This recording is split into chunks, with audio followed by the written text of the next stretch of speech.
Welcome to the award-winning Justice Hour with attorney Lisa Macy. For the next hour, Lisa will focus on the law, government, and politics, and how they affect your life, your family, and the community. Now here's your host, Lisa Macy.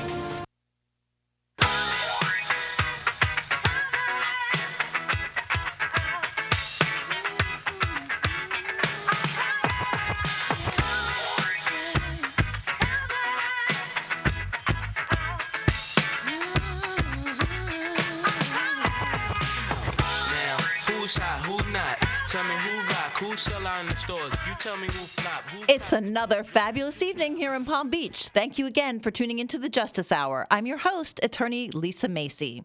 You heard the song, More Money, More Problems. Well, that's appropriate for tonight's guest, who is the former chairman of the Resolution Trust Corporation, Stanley Tate. He's here with me in the studio, drove all the way up here from Miami. Thank you so much for that. It's a pleasure. To call in with your questions or comments this evening, the call-in numbers are 561-844-6167 in the greater Palm Beach area. Out of the area, 1-800-889-0267. First, let me tell you a bit about Stanley Tate. Mr. Tate began his business career in 1949, building single-family and multifamily residential properties. By the late 1950s, his company, Stanley Tate Builders, Inc., broadened its scope to include commercial and industrial properties as well as providing leasing and consulting services. Beginning in 1969, he focused on condominium development, in addition to shopping center, apartment, office, building, warehouse, restaurant, and residential construction. During the $17 billion REIT crisis in the 70s, Mr. Tate's expertise was heavily sought after by many real estate investment trusts, nationally chartered banks and courts, federal and state, and the New York Federal Bankruptcy Court. Mr. Tate was appointed by the New York Federal Bankruptcy Court as trustee to establish a workout plan of arrangement for Associated Mortgage Investors, Inc., REIT listed on the American Stock Exchange, and Chase Manhattan Bank, which was the lead lender of 27 national and state chartered banks involved in this workout. The workout included an international portfolio of distressed real estate valued at over $600 million. Mr. Tate's efforts concluded with a 100% payback of all the individual banks' invested capital.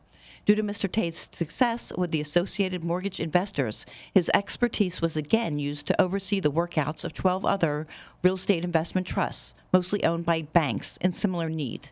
Among the REITs and assets that Mr. Tate personally supervised were several internationally owned projects, including golf course and approximately 280 single-family home community, Shannon, Ireland, major medical center and hospital, Frankfurt, Germany, major medical center and hospital, Abu Dhabi, 1,000-plus room hotel plus golf course owned by Trust House Forte in Sardinia, Italy.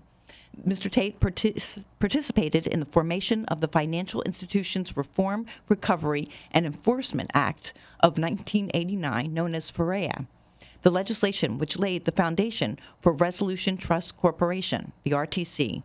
Mr. Tate's involvement with the then newly formed RTC began in 1989 when he was named chairman of Region 1, which included 20 states on the eastern seaboard. In July 1993, Mr. Tate was nominated by then-President Clinton for appointment as Chief Executive Officer of the RTC. The RTC was credited with the dissolution of approximately 400, is that million or trillion? Well, I don't know what you're talking about. There was 1,400 banks. There was $400 billion. $400 billion right. of distressed real estate assets. His influence in the real estate and housing industry in the United States continued with his membership on Fannie Mae's National Housing Impact Advisory Council, a post he held from 1994 to 1996. Stanley Tate, welcome to the Justice Hour.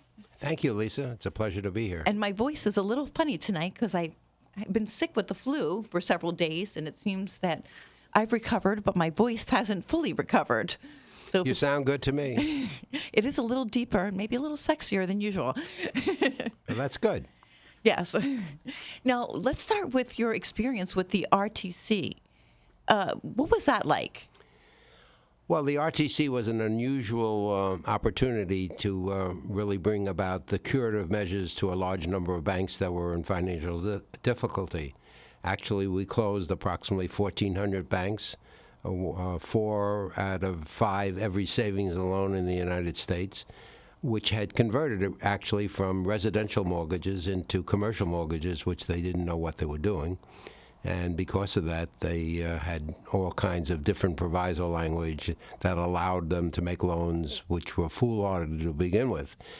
And we had the authority under the FIREA, which was the master listing which created the Resolution Trust Corporation, the RTC, to come in on any Friday that we so decided to close a bank. And we closed over 1,400 of them. The bank's closing, how did that affect the eventual foreclosures?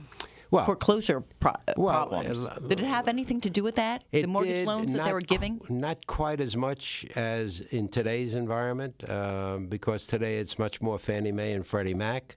I was on the board of Fannie Mae, as you mentioned, and it was a different environment in those days. Today, Fannie Mae and Freddie Mac have just billions of dollars worth of mortgages that they have acquired through a variety of different means, primarily purchasing them using federal taxpayers' money and buying these mortgages without any due diligence to make a determination whether or not they were being paid, whether or not they were in default, or whether or not they were worth the paper they were written on. So you saw some foreshadowing of the crisis that was to come even back in 1994, 96? Yes, absolutely. There was no question it was going to come. There were substantial differences today, or the last couple of years, than what went on with the Resolution Trust. And the reason for that is the participations were much different.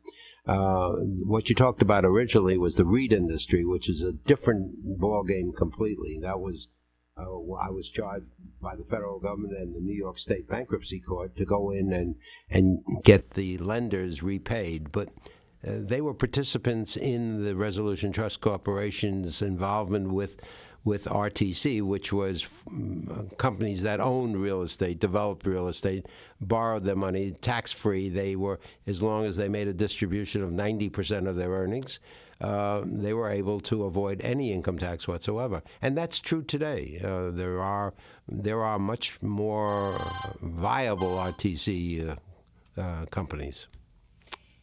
Back to you were a federal bankruptcy trustee. I thought I turned it off. A federal bankruptcy trustee. What was that experience like? Well, it was a lot easier in those days because there were very few trustees in bankruptcy court that were dealing in massive closings of banks, which required the trustee to have a lot more authority, which was obviously granted by the federal court. These were all federal court bankruptcies, as all bankruptcy are. But they're done by state or by district. Federal courts, you don't have a federal court in every single state. You have different federal operations going on. But the laws are the same because they're federal laws, they're not state laws. And we established... Did you like being the trustee?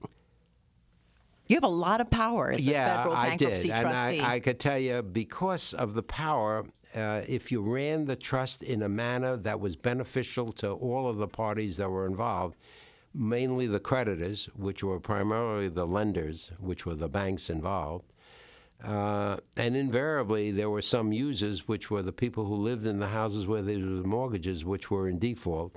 We tried very hard. We had, believe it or not, over 4,000 employees, and we were located in every state in the union.